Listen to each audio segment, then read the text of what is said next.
I never thought I'd be typing these words, but here we are. 3 years down the drain with someone I thought was my future. It happened at what was supposed to be a casual dinner party at our apartment. Sarah and I had been hosting these monthly get-togethers with our friend group since we moved in together last year. Usually they were fun, good food, drinks, music, laughter. But last Friday changed everything. The night started normally enough. Our usual crew arrived: Mike and Jessica, Damon and Kelly, and a few singles from our extended circle. Sarah had been acting strange all week, distant and constantly on her phone, but I chalked it up to stress from her new promotion. I was proud of her success and wanted to celebrate, so I'd splurged on her favorite wine and cooked her favorite meal. As the night progressed and the alcohol flowed, I noticed Sarah getting increasingly flirty with Damon. Nothing overtly inappropriate, just lingering eye contact, inside jokes, and subtle touches. I tried to ignore the pit forming in my stomach. Damon was my friend from college, and he'd been with Kelly for over a year. I trusted them both. Around midnight, as people were lounging in our living room, Sarah's phone buzzed on the coffee table. I wasn't trying to snoop, but the name D. Redheart was clearly visible along with the preview. Last night was amazing. When can I see you again? The room fell silent. Everyone had seen it. I picked up her phone and handed it to her, my expression neutral despite feeling like I'd been punched in the gut.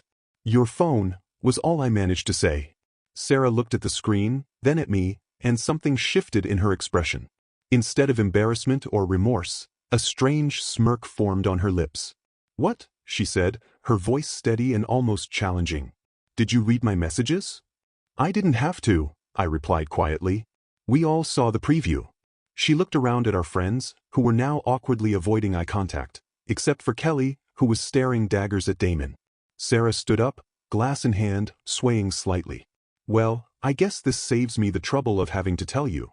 She laughed, a sound I'd once loved but now felt like acid in my ears. Yes, I've been sleeping with Damon. For 3 months now. Kelly gasped and turned to Damon, who had gone pale. Sarah, stop, he pleaded. You're drunk. Am I saying something that isn't true? She shot back, then turned to me. I needed a real man. Someone who doesn't work a dead-end job and has actual ambition. I stood there, stunned into silence as my relationship and dignity crumbled in front of everyone we knew. Dude, she's wasted, Mike said to me. Don't take this seriously. Jessica nodded. People say stupid things when they're drunk. You guys can talk in the morning. I looked around the room and realized they were all making excuses for her. Even Kelly, after her initial shock, was now giving me a look that somehow suggested I was overreacting. She's under a lot of pressure with the new job, Kelly offered weakly. I felt like I was in the twilight zone. My girlfriend had just admitted to cheating on me for months, insulted my career, and somehow I was the one who needed to be understanding? I just smiled, walked calmly to our bedroom, and closed the door behind me. My hands were shaking, but my mind was suddenly eerily clear. 3 years with Sarah, and I'd never seen this side of her. Or maybe I had, but I'd chosen to ignore the red flags, the subtle put-downs about my career choices, the way she'd been increasingly dismissive of my goals, the constant comparisons to her more successful friends. I grabbed a duffel bag from the closet and began packing essentials, clothes, toiletries, important documents, and the small lockbox where I kept family heirlooms. As I packed, I could hear raised voices from the living room. Damon and Kelly were arguing. At least someone was holding him accountable. My phone buzzed with texts from my brother, Mark. You okay? Jessica just called Alicia.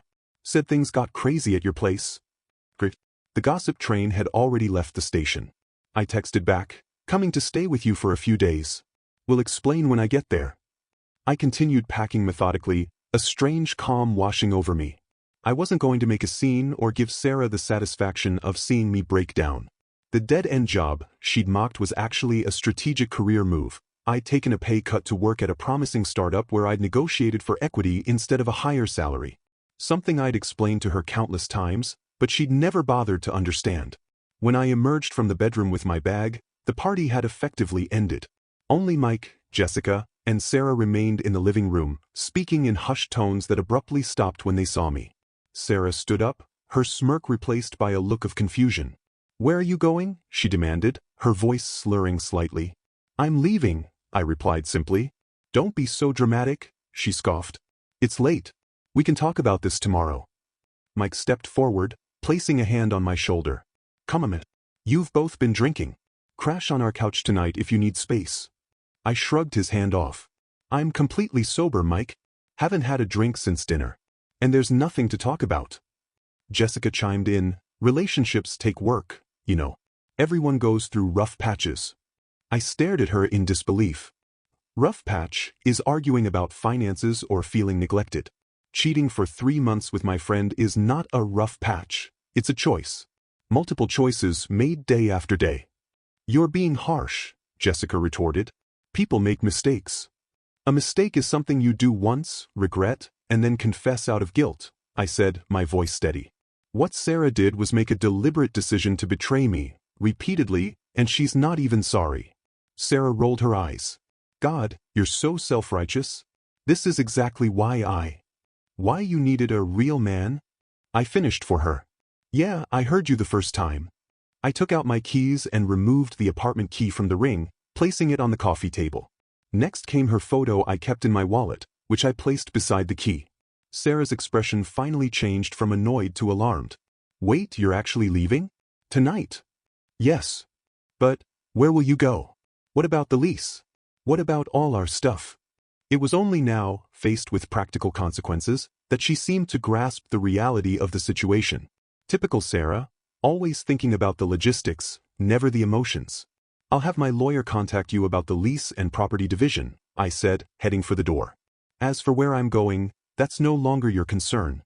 As I reached for the doorknob, Mike made one last attempt. Man, everyone deserves a second chance. At least sleep on it. I turned back and looked at them, my girlfriend of 3 years and the friends who were so quick to excuse her betrayal. In that moment, I realized I wasn't just leaving Sarah, I was leaving this entire toxic social circle. Some things can't be undone, Mike. Some trust, once broken, can't be repaired. With that, I walked out, closing the door quietly behind me. The cool night air hit my face as I walked to my car, bringing with it a strange sense of liberation. I drove straight to Mark's place, where he and his wife Alicia were waiting up for me despite the late hour. One look at my face told them everything they needed to know. No questions, just a spare bedroom and a shoulder to lean on. Over the next few days, I moved methodically. I contacted a lawyer, arranged for the rest of my belongings to be picked up when Sarah was at work, and formally removed myself from our joint lease. I blocked Sarah and our mutual friends on all platforms, changing my phone number for good measure. I wasn't interested in their inevitable attempts to fix things or minimize what had happened. 2 weeks passed in a blur of paperwork and planning. Mark's guest bedroom became my temporary sanctuary as I plotted my next steps. Then something unexpected happened. The startup I worked for received a massive round of funding. My dead-end job suddenly translated to stock options worth nearly 7 figures on paper. When the news broke, my phone exploded with texts from numbers I didn't recognize, mutual friends trying to reconnect, suddenly interested in my well-being. I deleted them all. 1 month after that fateful night, I was settled into a new apartment, focused on work, and starting to rebuild. I'd connected with old friends who'd fallen by the wayside during my relationship with Sarah. People who actually valued loyalty and honesty. Then came the day I'd been half expecting. I was having lunch at a cafe when Damon walked in. He spotted me immediately and approached my table, looking haggard and nervous. "Can we talk?" he asked. I gestured to the empty chair across from me. Might as well hear what he had to say. "Kelly left me," he began. "And Sarah? Well, Sarah dumped me 3 weeks after you left. Said I wasn't exciting enough now that we weren't sneaking around." He laughed bitterly. Turns out I wasn't such a real man, after all. I sipped my coffee, feeling nothing but a distant pity for him. "I lost everyone's respect," he continued. "Mike and Jessica won't even talk to me anymore. And I deserved it. I just wanted to say I'm sorry. I know it doesn't change anything, but I am." "You're right," I replied calmly. "It doesn't change anything." "I heard about the startup funding," he said after an awkward pause. "That's huge, man. Congratulations." I nodded, realizing this was probably part of his agenda, testing if our history and his apology might translate to an opportunity. "I'm happy for you," he added. "And I wanted you to know that Sarah's been trying to find a way to contact you. She regrets everything. Especially now that—" He trailed off, looking embarrassed. "Especially now that she knows about the money," I finished for him. He had the decency to look ashamed. "People make mistakes." "Yes, they do," I agreed. And sometimes those mistakes cost them everything worth having. I paid my bill and stood up to leave. Take care of yourself, Damon. That night, I received an email from Sarah. Somehow she'd found my new address. It was long and emotional, full of apologies and explanations. She claimed she'd been scared of commitment, that she'd sabotaged our relationship out of fear, that she'd made the biggest mistake of her life. Not a single mention of the startup success or money, but the timing was too convenient to ignore. I read it once, then deleted it without replying.